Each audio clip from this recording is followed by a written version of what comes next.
खेळताना 10 वर्षीय मुलाला मांजर चावली. आधी तो ओरडला आणि नंतर म्याव म्याव. भयंकर प्रकार. मुलाला पाहून आई जागीच कोसळली. नेमकं काय घडलं? संध्याकाळचे साधारण 6 वाजले होते. गावातील मुलांचा नेहमीप्रमाणे खेळ सुरू होता. हशा, आरडाओरडा, धावपळ, सगळं काही अगदी नेहमीसारखंच. कुणालाही कल्पना नव्हती की काही क्षणातच ते सगळं थरकाप उडवणारं होणार आहे. त्या मुलाचं नाव श्रेयस. निरागस, खेळकर आणि सगळ्यांचा लाडका. मित्रांसोबत खेळताना तो इतका रमला गेला होता की आजूबाजूला काय चाललंय याची त्याला काहीच जाणीव नव्हती.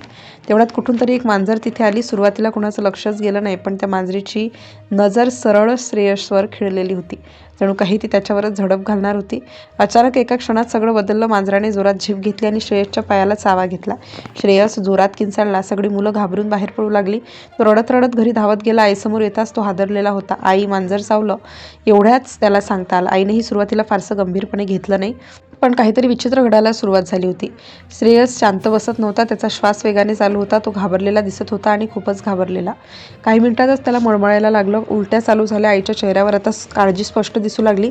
हा साधा प्रकार नाही हे तिला जाणवायला लागलं. घरातील वातावरण अचानक तणावपूर्ण झालं. वडील घाईघाईने तयारी करू लागले. लवकर हॉस्पिटलला घेऊन जाऊया असा निर्णय झाला. रस्त्यात श्रेयसची अवस्था अजून बिघडत होती. तो काहीतरी वेगळंच वागू लागला होता. त्याचे आवाज बदलत होते. तो काहीतरी बोलण्याचा प्रयत्न करत होता, पण शब्द स्पष्ट येत नव्हते. आईच्या मनात भीतीचं वादळ उठलं. हे नेमकं चाललंय तरी काय? तिच्या डोळ्यातून अश्रू येत होते, पण वेळ थांबत नव्हती. रुग्णालयात पोहोचताच डॉक्टरांनी तपासणी सुरू केली. परिस्थिती गंभीर असल्याचं लगेच लक्षात आलं. डॉक्टरांनी प्रयत्न सुरू केले, पण वेळ हातातून निसटत चालली होती. बाहेर उभे असलेले पालक थरथरत होते. प्रत्येक सेकंद जड वाटत होता. माझ्या मुलाला काही होणार तर नाही ना? आई पुन्हा पुन्हा विचारत होती.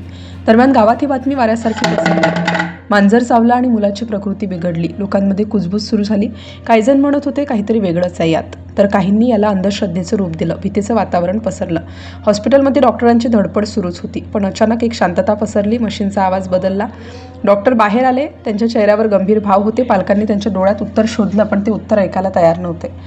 आम्ही प्रयत्न केले, पण एवढंच डॉक्टर म्हणाले आणि आई तिथेच कोसळली. गावभर शोककळा पसरली. एक निरागस जीव एका साध्या वाटणाऱ्या घटनेने हिरावला गेला होता.